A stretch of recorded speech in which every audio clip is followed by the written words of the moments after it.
Hello दोस्तों, हम आपके लिए लेकर आए हैं एक कहानी। चलो इसे शुरू करते हैं।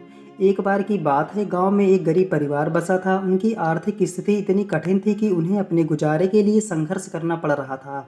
हालांकि परिवार में केवल 3 सदस्य थे, पति पत्नी और उनका बेटा।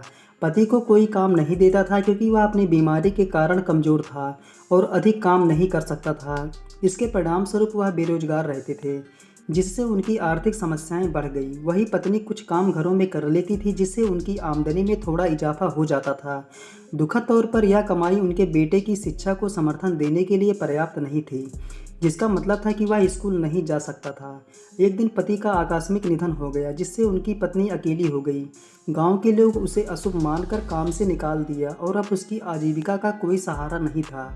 जब वह काम के लिए लोगों के पास जाती तो वो उसे मना कर देते।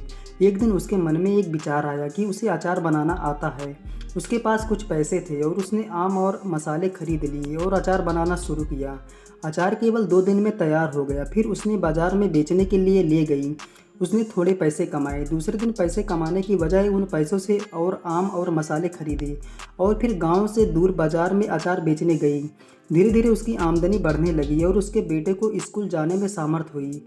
वह और मेहनत करने लगी और अब उसने बाजार में एक दुकान खोल ली, जिससे उसके पास ग्राहक आने लगे। धीरे धीरे वह गांव की सबसे अमीर महिला बन गई।